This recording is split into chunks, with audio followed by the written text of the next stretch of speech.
네, 오늘 우리가 함께 나눌 말씀의 제목은 오뚜기처럼 일어나는 사람이라는 말씀의 제목으로 잠언 24장 13절에서 17절의 말씀을 함께 나누기 원합니다. 은혜의 자리, 복된 예배 자리로 나오신 우리 귀한 성도님들 한 분 한 분을 주님의 이름으로 환영하며 축복합니다. 우리 옆에 분들에게도 인사합시다. 주님의 이름으로 환영하며 축복합니다. 주님의 이름으로 환영하며 축복합니다. 네, 그리고 늘 또 기도하는 우리 축복하는 축복의 메시지가 있죠. 당신은 하나님의 언약 안에 있는 축복의 통로입니다. 당신은 하나님의 언약 안에 있는 축복의 통로입니다. 아멘. 네, 우리가 인색하지 말아야 될 것은 칭찬과 축복. 이 칭찬과 축복은 인색하지 말자. 마음껏 남발하자. 축복하면 축복할수록 주님께서 축복하여 주실 줄 믿습니다. 네, 여러분 파리 패럴림픽 올림픽 보셨습니까? 네, 보신 분들도 계시고 안 보신 분들도 계시는 것 같습니다. 오늘 폐식을 하죠.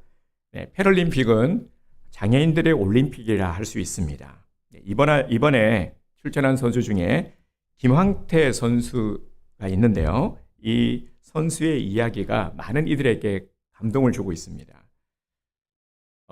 23살 때 김황태 선수는 전설 가설 작업을 하던 중에 고압선에 감전이 되었습니다. 고압선에 감전이 돼서 양팔을 잃었어요. 정말 안타까운 일이에요. 상견례를 불과 한 달 앞두고 이 사고가 난 겁니다. 그러니 어떻겠습니까? 너무 안타까운 일이 일어난 것이죠. 얼마나 또 절망스러웠겠습니까? 양팔이 없으면 일을 할 수가 없습니다. 한 팔이라도 있어야 일을 하죠. 그리고 가정을 이룰 수도 없을 거라는 이 절망의 상황 가운데 있었지만 하지만 그의 약혼녀가 끝까지 곁에서 위로해주고 그리고 지지해 주었습니다. 포기하지 않고 힘이 되어 주었습니다. 그래서 이 김황태 선수는 이 사랑에 힘을 입어서 이렇게 해서는 안 되겠다. 그래서 운동하기로 결심을 했다고 합니다. 마라톤을 시작으로 점차 더 큰 도전을 향해 나갔습니다. 그 안에는 그의 두 팔이 되어 주었고 그 꿈을 향한 여정을 끝까지 함께 했습니다. 10년의 노력 끝에 마침내 원래 파리에서 열리는 파리 패럴림픽 트라이애슬론이라는 종목에 출전을 했습니다. 트라이애슬론은 철인 3종이라 불리는 종목입니다. 양팔이 없이 생강을 헤엄쳐가고 특수 의술을 이용해서 자전거를 타고 달리기를 완주하는 그의 모습은 온 세계 사람들에게 큰 감동과 도전을 주었습니다. 비록 메달을 얻지 못했지만 사실 이렇게 도전하는 자체가 그리고 완주했다라는 것이 이 금메달보다도 더 값진 그런 이 메달이 아니겠습니까? 오늘 우리들에게 못해요, 자신 없어요, 포기했어요 하는 이런 말들이 얼마나 무의미한 말인지를 일깨워주고 있습니다. 김황태 선수의 삶은 실패를 두려워하지 말고 다시 일어설 수 있는 이 용기의 가치를 우리들에게 일깨워주고 있습니다. 여러분, 우리가 실패를 두려워하는 이유가 무엇입니까? 왜 실패를 두려워합니까? 다시 일어나는 것이 쉽지 않기 때문이죠. 실패해도 다시 일어설 수만 있다면 누가 실패를 두려워하겠습니까? 오늘 본문은 이렇게 실패를 경험하고 실패에 대한 두려움 가운데 있는 우리들을 향한 주님의 말씀입니다. 우리 16절의 말씀을 다시 한번 보겠습니다. 네, 한번 함께 읽을까요? 대저 의인은 7번 넘어질지라도 다시 일어나려니와 악인은 재앙으로 말미암아 엎드러지느니라. 아멘. 오늘 이 16절의 말씀에서 우리가 주목할 단어는 의인입니다. 7번 넘어질지라도 다시 일어나는 의인의 삶을 우리는 주목해야 합니다. 16절을 보면은 대구법으로 되어 있죠. 의인과 악인 7번 넘어질지라도 재앙으로 말미암아 다시 일어나려니와 엎드려지느니라 이렇게 대비되고 있죠. 우리 주변에 보면은 이 수많은 보이지 않는 재난들이 지뢰처럼 묻혀 있습니다. 어떤 분은 질병의 재난으로, 또 어떤 분은 안전사고의 재난으로, 어떤 분은 범죄의 재난으로, 또 인간관계의 재난, 경제의 재난, 자연재해와 같은 이 수많은 재난들이 눈에 보이지는 않지만 정말 지뢰처럼 곳곳에 숨겨져 있죠. 이런 재난을 만나게 되면 우리는 넘어질 수밖에 없습니다. 문제는 7번 재난을 당했는데 8번째 다시 일어나는 사람이 있다는 것입니다. 과연 이게 가능할까요? 그러면 이 사람은 도대체 어떤 사람이기에 7번 실패를 해도 다시 일어날 수 있단 말입니까? 여러분, 제가 재미난 이야기를 하나 해드리도록 하겠습니다. 덩치 큰 야생 코끼리를 어떻게 훈련시키는지 아십니까? 먼저 야생 코끼리를 정글로부터 유인을 해서 데려와 미리 만들어 놓은 우리에 집어넣습니다. 그리고 코끼리의 발목에 든든한 쇠사슬을 메어 놓고요. 또 다른 한쪽은 튼튼한 나무 기둥에 묶어 놓습니다. 그런 다음 우리를 치워버립니다. 그러면 어떤 일이 일어나겠습니까? 코끼리가 도망을 가려고 발버둥을 치겠죠. 발을 열심히 옮겨보지만 이 발목에 묶인 쇠사슬 때문에 꼼짝달싹 할 수가 없게 됩니다. 코끼리는 사슬을 끊으려고 힘을 다해보지만 결국 조금씩 힘이 빠지게 되고 결국 포기하게 됩니다. 근데 이때 코끼리는 탈출을 영원히 포기해버립니다. 그래서 나중에는 쉽게 끊을 수 있는 약한 줄을 묶어 놓아도 코끼리가 도망가지 않는다고 합니다. 대부분의 사람들은 실제로 존재하지 않는 운명이라는 줄에 매여서 점점 길들여지게 됩니다. 여러분, 우리 그리스도인들이 믿지 않는 것이 있죠. 운명을 믿지 않습니다. 여러분, 운명을 믿으십니까? 운명을 믿습니다 하면 큰일 나는 거예요. 교회 밖만 나가면 운명이라는 말을 아주 우리는 쉽게 듣게 됩니다. 왜냐하면 세상은 운명이 지배를 하니까요. 뭐 예를 들면 이런 겁니다. 맞아요. 팔자. 아이고 내 팔자가 이래서. 이런 말들, 이게 바로 운명의 지배를 받고 있다라는 것이죠. 이를 이용하는 악한 세력들이 정말 많습니다. 그래서 실패를 반복하게 되면 점점 무기력하게 됩니다. 나는 원래 안 되는 겁니다. 왜냐하면 내 팔자가 그러하니까. 내 운명이 나는 이미 안 되는 팔자니까. 뭘 해도 안 되는 팔자니까. 그래서 포기하게 되죠. 그런데 어떻게 7번 넘어진 사람이 다시 일어날 수 있는 것일까? 여기서 7번은 7번을 실패한다 하는 그런 의미로도 해석할 수 있지만 인간이 도저히 일어설 수 없는 이 실패의 한계를 이르는 의미로 보시면 됩니다. 이와 비슷한 구절이 예수님이 용서에 대해서 가르치시면서 70번씩 7번 용서하라 말씀하셨죠. 여러분, 70번씩 7번, 그러면 몇 번을 용서해야 되는 겁니까? 몇 번요? 네, 계산은 정말 빠르세요. 네, 490번을 용서하라는 거죠. 490번만 용서하면 되는 거죠. 그죠? 네, 그게 아니죠. 그죠? 네, 490번을 용서하라는 말이 아니라 무한히 용서하라는 말입니다. 7번이라는 성경에서 이 7이라는 숫자는 완전수로서 수없이 많음을 나타내는 것입니다. 그러니까 이 7번은 무한히 용서하라는 것이죠. 그런데 문제는 우리들에게 이 말씀이 잘 와닿지 않는다라는 겁니다. 성경은 이렇게 7번씩 7번 용서하라.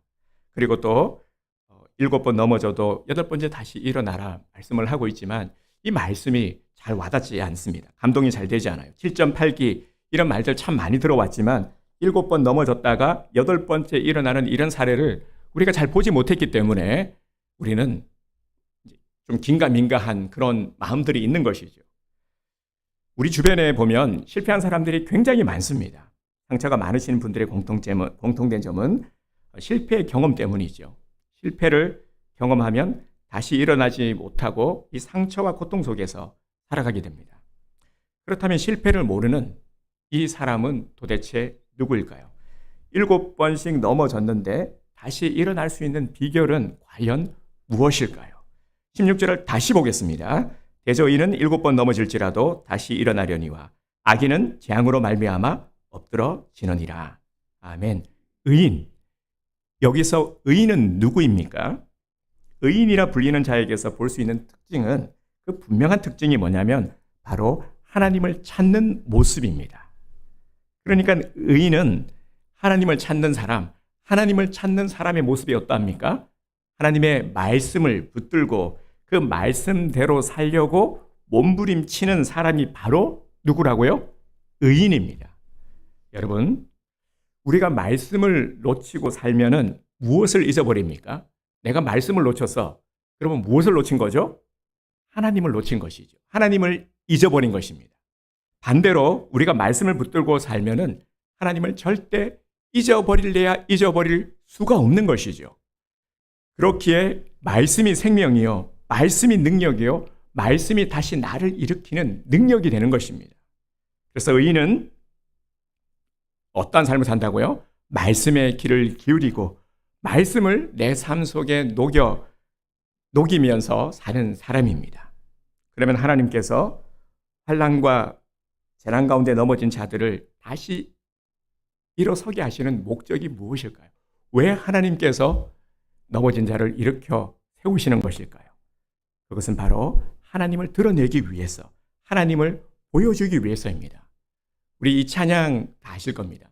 너희는 가만히 있어 주가 하나님 됨 알지어다. 주가 하나님 됨 알지어다. 하나님 됨을 나타내시려는 것입니다. 하나님의 백성이 다시 일어난다는 것은 삶이 회복되는 것이죠. 환난 속에서 7.8기한 하나님의 백성을 통해서 다른 이들에게 하나님의 살아계심을 보여주시려는 겁니다. 저 사람을 보니까 가능 없는 저 사람이 정말 다시 일어날 수 없는 저 사람이 벌떡 일어났단 말이죠. 어떻게? 하나님이 함께 하셨구나. 하나님의 능력이구나. 하나님이 일으켜 세우시는구나. 하나님을 나타내 보이는 것이죠. 그래서 연약한 자들, 상자들, 상처받은 자들, 꼭 하나님을 믿지 않는 자들이 하나님을 믿고 하나님께로 돌아오게 하려는 것. 바로 그것 때문이죠. 여러분, 하나님은 우리가 실패자로 세상을 살기를 원치 않으십니다. 그러면 하나님께서 영광을 받으실 수가 없겠죠. 우리가 나약한 모습으로, 흐리멍텅한 모습으로, 무기력한 모습으로, 소망 없는 모습으로, 늘 언제나 우울하고, 늘 언제나 분에 가득 차 있고, 이런 모습으로는 하나님께서 영광을 받으실 수가 없으십니다. 하나님은 우리가 넘어져 일어나지 못하는 자가 아니라 다시 일어나는 오뚜기 인생이 되게 하십니다. 그래서 이를 통해서 하나님 됨을 나타내 보이시는 것이죠. 이를 통해서 영광 받으시려는 것입니다. 진정한 성공자는 7번 넘어져도 다시 일어나는 지혜로운 사람입니다. 우리가 이런 삶을 살기 위해서는 말씀을 붙들고 말씀을 따라 사는 삶, 말씀을 붙들고 말씀을 따라 사는 사람이 누구라고 했죠? 의인. 의인의 삶을 살면 되는 것이죠. 오늘 바로 이것이 설교의 핵심입니다. 그러면 하나님은 어떤 자를 일으키실까요? 하나님께서 아무나 무조건 다 일으키는 것은 아니시죠. 먼저 하나님의 지혜를 붙들고 살아가는 자를 일으키십니다. 우리 13절 말씀을 함께 보겠습니다. 13절도 함께 말씀 읽을까요? 시작. 내 아들아 꿀을 먹으라. 이것이 좋으니라. 송이 꿀을 먹으라. 이것이 네 입에 다니라. 아멘. 네, 꿀 좋아하시죠? 네, 꿀 좋아하는데 요즘은 꿀이 인기가 없다 그러더라고요. 이 당 때문에. 그래서 예전에는 꿀이 참 귀한 거였는데 여기서 꿀은 바로 지혜를 의미하는데 하나님의 지혜입니다. 다시 일어나려면 세상의 지혜가 아니라 하나님의 지혜로 살아가라는 겁니다. 14절 상반절에서도 지혜를 말하고 있죠. 지혜가 네 영혼에게 이와 같은 줄을 알라. 아멘. 악한 이 세상을, 세월을 아끼라 때가 악하니라. 정말 이 때가 악한 때를, 이 세대가 악한 때를 우리가 살아가고 있죠. 이 악한 세상을 살아가기 위해서는 하나님이 주시는 지혜로 살아야 합니다. 그래야 능히 우리가 살아갈 수가 있습니다. 요즘 보면은 이런 말들을 많이 하시는 것을 들을 수가 있습니다. 어딜 가도 참 기대할 것이 없다. 왜 이렇게 실망스럽냐. 뉴스를 봐도, 나라가 돌아가는 걸 봐도 온통 문제투성이니까 싸우는 모습들을 보니까 기대할 것도 없고, 그리고 성취할 것도 별로 없는 것 같아 보이지 않습니까? 한마디로 말하면은 재미가 없다라는 겁니다. 사는 게 재미가 없어. 그래서 어르신들 길 가다 보면은 그런 말씀들을 많이들 하세요. 아유, 요즘 사는 게 재미가 없어. 뭐 재밌는 게 하나도 없어. 이런 말씀들을 하시더라고요. 우리 성도님들은 어떻습니까? 공감하십니까? 재밌으십니까? 아니면 재미가 없습니까? 네, 그래도 네, 있죠, 그죠? 아, 할렐루야. 역시 우리 온누리교회 성도님들은 다르십니다. 이렇게 재미없다 느껴질 때, 무료함을 느낄 때 처방이 뭐냐면 바로 하나님의 지혜입니다. 하나님의 지혜를 가져야 기대감도 생기고 그리고 주어진 것들의 이 의미를 발견하게 됩니다. 의미가 참 중요하거든요. 우리 삶의 의미, 내게 주어진 것들의 의미, 내 환경의 의미, 가족들, 그리고 내 주변 사람들, 하나님께서 허락하신 것들, 만나게 하신 것들, 듣게 하신 것들, 내가 경험하게 하신 이 모든 것들의 의미를 우리가 찾고 깨닫는 것.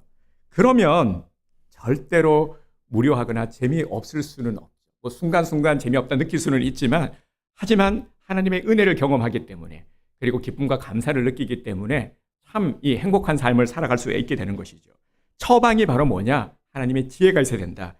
그래야 의미를 발견하게 되고 의미의 삶을 살게 되고 감사가 열리고 내 입을 통해서 감사를 하게 되고 감사를 듣는 내 주변 사람들도 함께 감사하게 되고 긍정적인 영향을 받게 되고 그러다 보면 소망의 길이 열리게 되는 것입니다.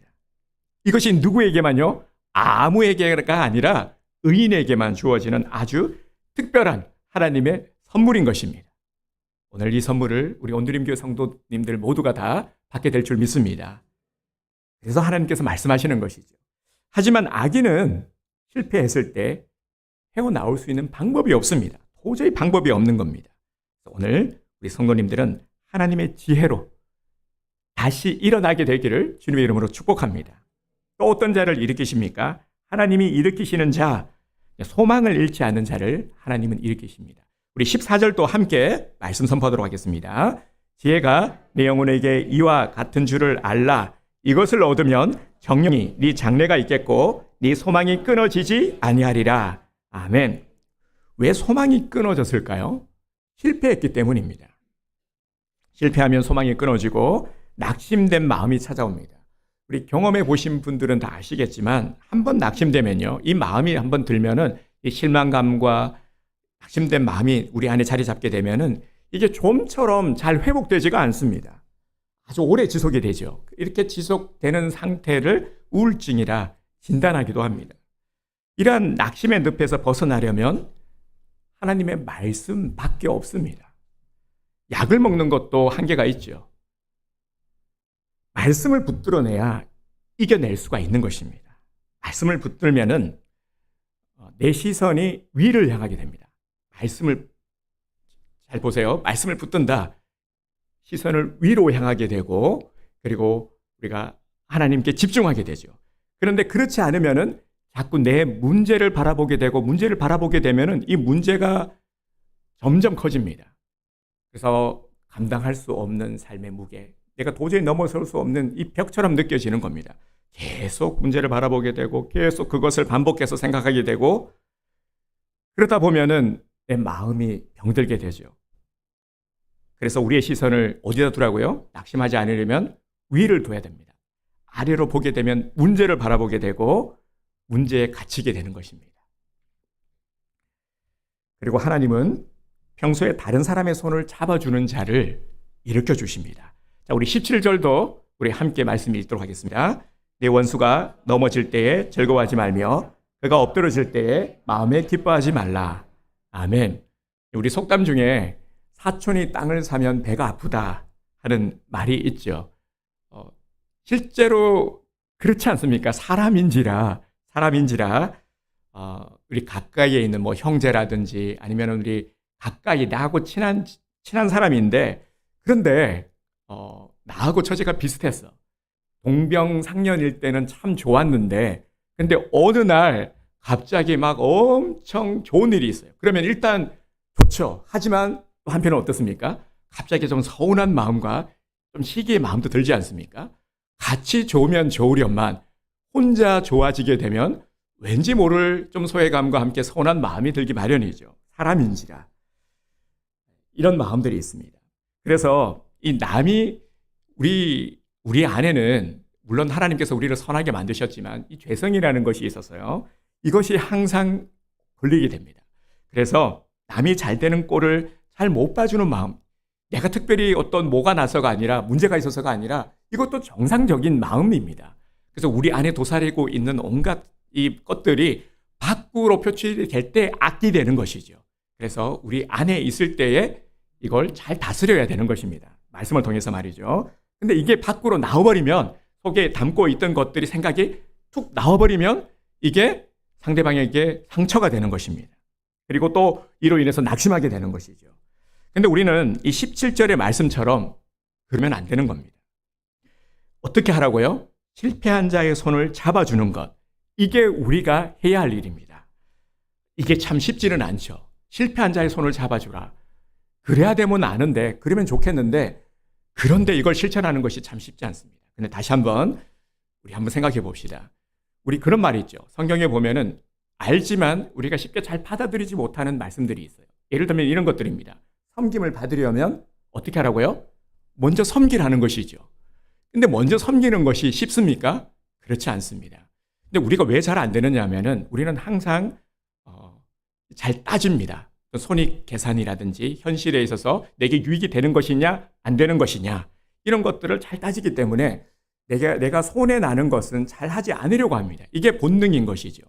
반사적으로 그런 마음들이 있습니다. 그런데 이걸 무엇을 통해 깨뜨리냐면 말씀을 통해 깨뜨리고 경험을 통해서 우리가 얻어져야 되는 것입니다. 근데 정말 실천해 보면 내가 생각할 때 섬기는 거 이거 내가 손해 보는 것 같지만 하지만 말씀하니까 내가 말씀에 순종해서 한번 해보겠습니다 해서 움직일 때에 그제서야 우리가 은혜를 경험하게 되는 것입니다.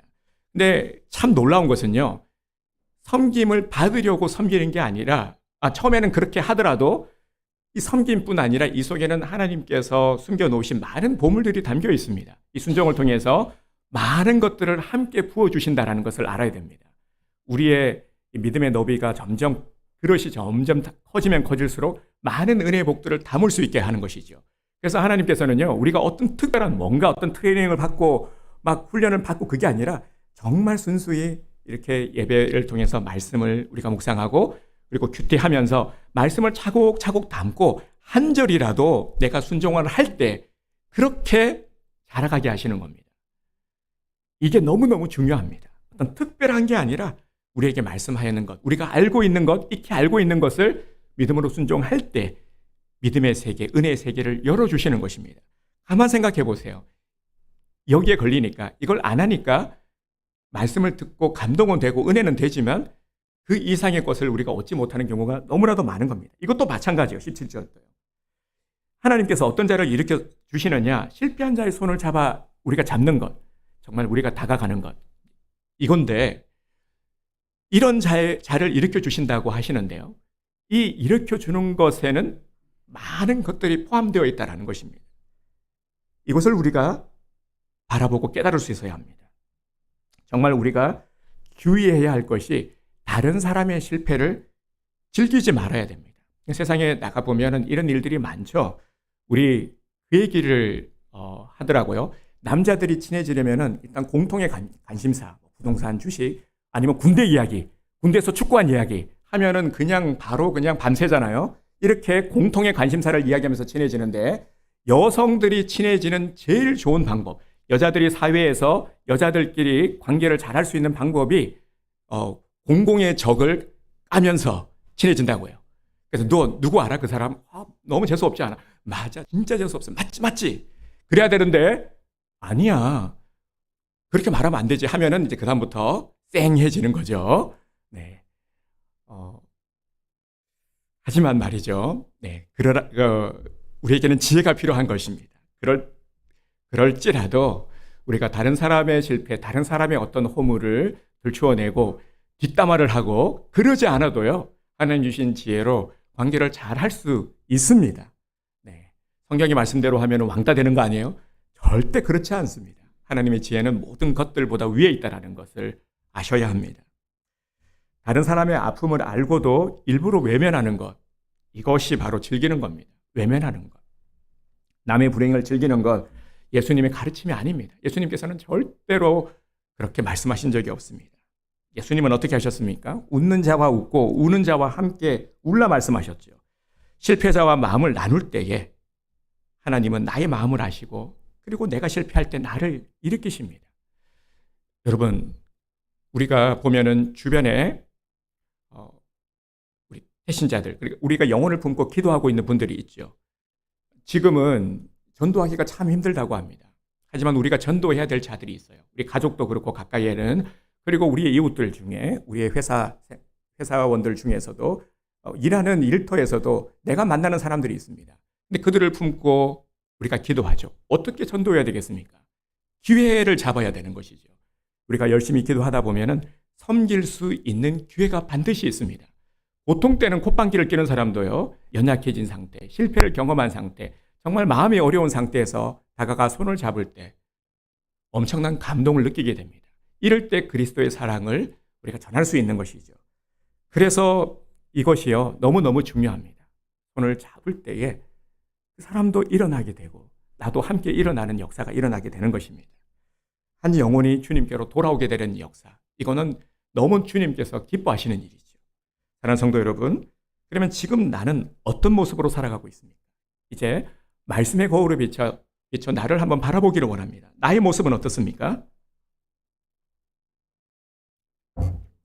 혹시 넘어져 있지는 않습니까?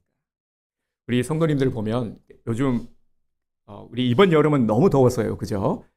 너무 더워서 여름 날씨에 다들 지친 모습들입니다. 그래서 뭔가를 하려고 말하면 벌써 얼굴이 반응을 합니다. 좀 힘들어요. 왜냐하면 더위에 지쳤어요. 그죠? 하지만 더운 날씨뿐만은 아니죠. 다시 일어날 수 있는 에너지가 우리에게서 고갈되었기 때문입니다. 살다 보면은 성공하기보다는 실패가 훨씬 더 많은 것이 우리의 인생이기도 합니다. 이제는 좀 살만한가 싶었는데, 이제는 좀 성공했나 싶었는데 또 생각지도 않은 어떤 일이 뻥 터집니다. 그러면 참 힘이 빠지죠. 이 자리에 계신 우리 성도님들 중에도 실패하신 경험을 갖고 계신 분들이 정말 많습니다. 그래도 감사한 것은요, 한 분도 포기하지 않고 열심을 내고 계시기 때문입니다. 포기하지 않았다라는 증거가 무엇이냐면 바로 오늘 이 예배 자리로 나오셨다라는 겁니다. 포기했다면 예배 자리에 안 나왔겠죠. 하지만 포기할 수밖에 없는 상황 속에서도 포기하지 않고 오늘 이 자리에 나오신 우리 성도님들을 주님의 이름으로 축복합니다. 네, 말씀드려도 될 것 같았어요. 제가 너무 저하고 절친이기 때문에 우리 박평철 집사님, 네, 지난주에 박평철 집사님하고 만날 일이 있어서요, 간증을 부탁을 드렸어요. 간증을 부탁드렸더니 집사님이 그러시더라고요. 간증을 하기에는 제가 뭐 아직 이렇다 할 만한 게, 뭐 보일 만한 게 별로 없어요. 그러면서요, 그 다음 말씀이 그냥 가정이 화목하고 감사하고 그럼에도 살아있고 하나님의 은혜로 이렇게 신앙생활하고 있는 거 뭐 그래, 이게 감사하죠. 이런 말씀을 하셨어요. 여러분, 이게 간증 아닙니까? 그죠? 무엇이 간증입니까? 내가 어려움 가운데서 뭔가 드라마틱한 어떤 것들을, 하나님의 어떤 치유와 회복, 이런 것들도 간증이긴 해요. 그런데 이보다 더 귀한 간증이요, 바로 이런 간증들. 내가 정말 포기할 수밖에 없는 어려운 상황들, 정말 7번 넘어질 수밖에 없는 그러한 상황 가운데서도 그럼에도 포기하지 않고 하나님을 바라보고 하나님을 의지하면서 내 신앙을 포기하지 않고 살아가고 있습니다. 하나님께서 언젠가는 모든 것들을 해결해 주실 줄 믿습니다. 이 믿음 갖고 살아가고 있는 이 현재 진행형, 이 신앙이 진짜 값진 신앙, 이것이 최고의 간증 아니겠습니까?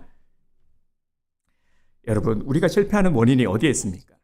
환경 때문입니까? 아니면 돈 때문입니까? 이런 말씀들을 참 많이 하세요. 워낙 이 자본이 없어서, 자본 없이 시작을 해서 그렇습니다. 경기가 안 좋아가지고요, 이게 안 따라주네, 환경이 안 따라줬어. 내가 사람만 잘 만나서도 사람을 잘못 만나가지고 제가 이렇게 지금 어려움을 겪고 있습니다. 이런 말씀들을 많이 하시는데요. 정말 그럴 수도 있죠. 이런 것들이 원인이 될 수도 있습니다. 하지만 정말 이게 문제일까요? 다시 오늘 말씀을 우리가 잘 기억하기를 원합니다. 말씀을 통해 내가 넘어져서 일어나고 있지 못하는 원인이 무엇인가 우리 자신을 한번 돌아보면서 발견하기를 원합니다. 혹시 넘어져서 일어나지 못하는 그 이유가 나 때문은 아닐까요? 내가 문제가 아닐까요? 여러분, 한 번, 두 번 실패했다고 해서 우리 인생이 실패하는 것은 절대 아닙니다. 그걸로 끝나는 것이 절대 아닙니다. 실패한 것보다 더 큰 문제가 뭐냐면 포기하기 때문입니다. 우리가 포기해버리면 하나님도 어찌하실 수 없는 겁니다. 실패한 것보다 더 큰 문제는 그냥 주저앉는 것이죠. 그러면 하나님이 원하시는 것은 무엇입니까? 오늘 우리들에게 하나님이 원하시는 것은 어떤 모습일까요? 하나님이 원하시는 것은 우리가 다시 일어나는 것입니다. 실패 자리에서 일어나는 것입니다. 넘어졌더라도요, 다시 일어나십시오. 실패했더라도 다시 일어나십시오. 여러분, 사람이 가지고 있는 또 이 본능 중에 하나가 뭐냐면 과거로의 회귀. 자꾸만 과거에 머물려고 하는 그러한 습성들이 있습니다. 그래서 제가 이전에 그 탑골 공원 제가 그 말씀을 드렸죠. 갔더니 어르신들이 하나같이 다 왕년의 내가, 전부 다 왕년의 내가 거기에 머물러 있는 모습을 보게 되었습니다. 전부 다 그래요. 근데 여러분, 우리가 과거에 벌어진 일이 좋았던 나빴던 거기에 머물러 있으면 안 됩니다. 뒤를 돌아봄이 아니라 우리는 앞을 향해 나가야 하는 것입니다. 여러분, 정말 이 질문을 한번 드려보고 싶네요. 내 인생 최고의 해가 언제입니까? 여러분, 내 인생 최고의 해를 경험하셨습니까? 네, 내 인생 최고의 해는 아직 오지 않았습니다. 여러분, 그렇죠? 네, 정말 인생 최고의 해를 경험하기를 원한다면 우리가 어떻게 해야 할까요? 힘들고 어려울 때 낙심된 마음을 이겨내시기를 바랍니다. 절대 포기하지 마시기를 바랍니다. 사람들은 또 보면은 이 재미난 특징이 있어요. 성공한 것을 부러워하지 그가 얼마나 실패했는지에는 전혀 관심이 없습니다. 우리나라 선수 중에서 그 야구 선수 중에서요. KBO 통산 최다 홈런 기록 보유자가 누군지 아십니까? 야구 좋아하시는 분들 우리 일부 예배 때는 성령 형제가 대번에 맞추더라고요. 최정 선수요 하면서 바로 맞췄는데 네, 이승엽인 줄 알았는데요. 이승엽 선수보다 더 홈런을 많이 친 선수가 최정 선수더라고요.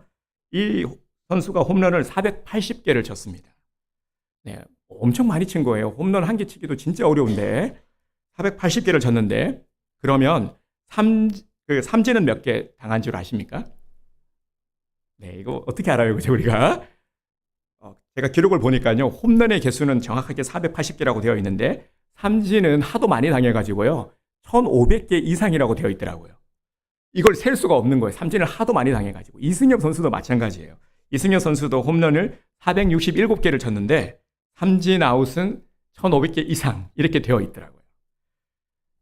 여러분, 음악가 하이든 아시죠? 아주 유명한 이 하이든의 불후의 명곡이 뭐냐면 천지창조인데 이 천지창조를 800번의 수정을 거쳤다고 합니다. 그리고 아주 유명한 조각가 미켈란젤로가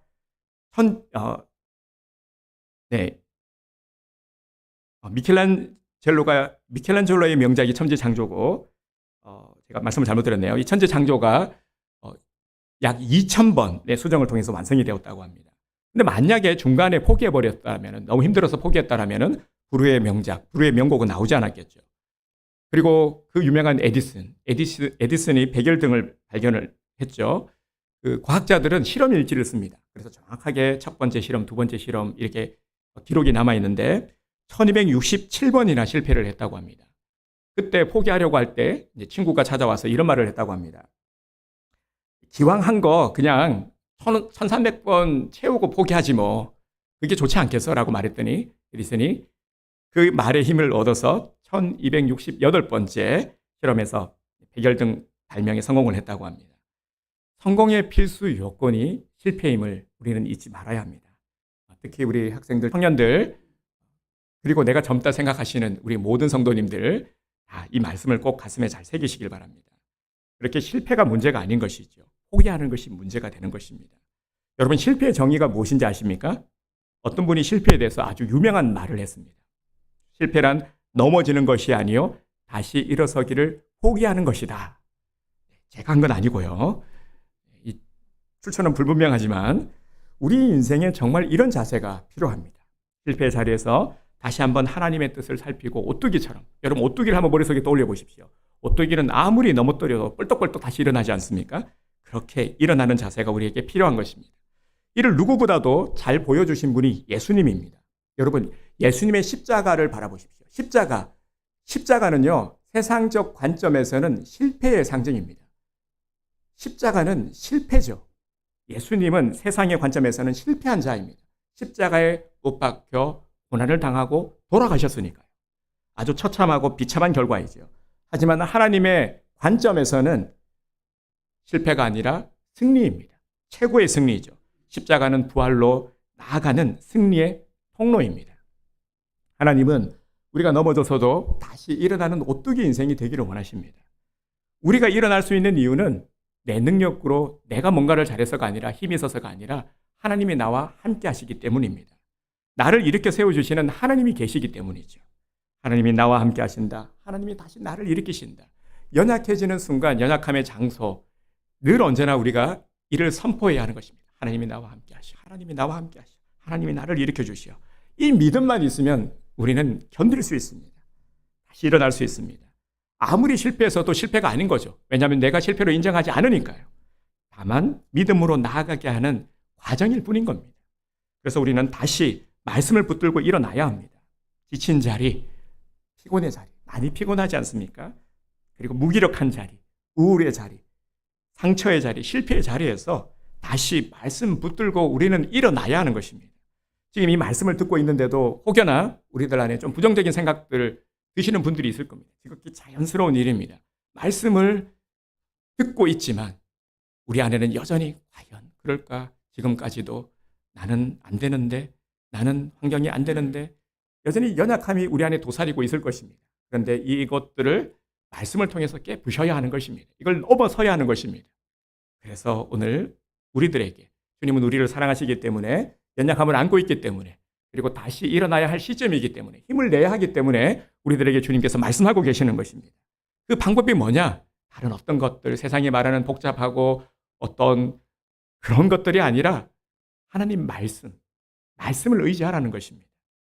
아주 좋은 샘플이 성경에 보면 나와 있죠. 예수님은 실패한 베드로를 찾아오셨습니다. 베드로는 베테랑 어부입니다. 이 물고기 잡는 데 있어서는 전문가이죠. 밤새도록 그물을 던졌습니다. 그런데 베테랑 어부 베드로가 피레미 새끼 한 마리도 낚지 못했어요. 얼마나 자존심이 상했겠습니까? 이런 일이 없었는데, 이런 일이 지금까지 단 한 번도 없었는데 도대체 이게 무슨 일이란 말인가? 아주 낙심됐죠. 좌절감에 빠져 있었습니다. 그때 주님이 하신 말씀이 뭡니까? 이번 주 요절 말씀입니다. 우리 함께 선포해 볼까요? 누가복음 5장 5절 말씀. 네, 요절 말씀은 주보에 있습니다. 네, 주보 예배 순서지 밑에 보면 나와 있습니다. 누가복음 5장 5절 말씀. 네, 다 찾으셨죠? 우리 함께 천천히 말씀을 선포하도록 하겠습니다. 시몬이 대답하여 이르되 선생님, 우리들이 밤이 새도록 수고하였으되 잡은 것이 없지만은 말씀에 의지하여 내가 그물을 내리리이다 하고. 누가복음 5장 5절 말씀. 아멘. 말도 안 되는 현실이지만, 도저히 일어날 수 없는 현실이지만 내가 말씀에 의지하여 다시 일어나겠습니다. 이렇게 고백을 드렸죠. 여러분, 이겁니다. 내가 보기에는 안 될 것 같아요. 이거는 말도 안 돼요. 이거는 도저히 안 될 것 같습니다. 하지만 그럼에도 말씀에 의지하여 순종하는 겁니다. 이런 베드로의 결단이 있기를 주님의 이름으로 축복합니다. 그래서 우리가 할 일은 말씀 붙들고 다시 일어나는 것, 말씀 붙들고 다시 시작하는 겁니다. 대저의인은 7번 넘어질지라도 다시 일어나려니와 악인은 재앙으로 말미암아 엎드러지느니라. 아멘. 우리는 의인들이죠. 하나님께서 귀히 여기시는 의인, 말씀 붙들고 살아가는 의인들입니다. 인생을 살아가는 순간순간에 포기하고 싶은 순간이 얼마나 많았습니까? 그리고 또 앞으로도 그런 일들이 얼마든지 있겠죠. 우리 옆에 분들을 우리 위로하고 격려하면서 이렇게 한번 우리 축복하겠습니다.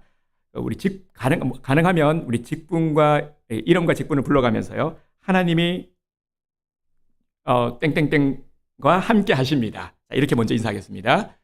하나님이 당신과 함께 하십니다. 네. 자, 너무 분위기가 좋아서 한 번만 더 하겠습니다. 네, 우리 옆에 집사님은 다시 일어날 수 있습니다. 네, 우리 군사님은 다시 일어나실 수 있습니다. 네. 그리고 이번에는 우리 스스로 한번 우리 외쳐봅시다. 우리 스스로. 자, 저를 따라서 해주시기 바랍니다. 나는 일어날 수 있다. 나는 일어날 수 있다. 내 곁에는 하나님이 계신다. 내 곁에는 하나님이 계신다. 아멘. 네. 그래서 이번 주 미션이 있습니다. 숙제가 있는데요. 지금 내가 그래도 살만하다면, 견딜만하다면 실패한 자, 무너진 자, 일어나야 할 자들을 찾아가십시오. 성경의 말씀에 우리가 한번 순종해 봅시다. 우리 주변에 넘어진 자들 분명히 있습니다. 우리가 기도하고 계신 분들이라면 분명히 우리 알 수 있으실 겁니다. 그들에게 찾아갔어요. 그 지친 손을, 상심한 손을 잡아주시기 바랍니다. 미루지 말고요. 다가가십시오. 기회라는 것은 틀림없이 우리가 기도하다 보면, 영혼을 품고 기도하다 보면 틀림없이 기회가 있습니다. 그런데 이 기회가 계속 오는 게 아닙니다. 다시는 기회가 오지 않을 수도 있다는 것을 알아야 합니다. 내가 만나야 될 이들, 찾아가고 손을 잡아야 될 이들, 다른 어떤 어려운 게 아니라 손을 잡아주고 위로해주고 할 수 있으면 기도해주고 아니면 그냥 손만 잡아주는 것. 그래서 일으켜 세워주는 것 한번 실천해 봅시다. 내가 일어서기 위해서는 어떻게 된다고요? 일으키는 자가 되어야 하는 것입니다. 정말 내가 어떤 상황 가운데서도 7.8개 할 수 있는 삶을 살려면은 내가 일으키는 자가 되라는 것입니다. 이 말씀을 가슴에 잘 새깁시다. 하나님은 이런 자를 일으켜 주시고 다시는 넘어지지 않도록 버팀목이 되어 주십니다. 우리가 순종하면은요 많은 것들을 체험하게 될 겁니다. 돌아보면 이 말씀의 의미를 더 우리가 깊이 새길 수 있을 것입니다. 하나님은 오늘도 손을 잡아줄 의인한 사람을 찾고 계십니다. 오늘 이 주인공이 되기를 주님의 이름으로 축복합니다.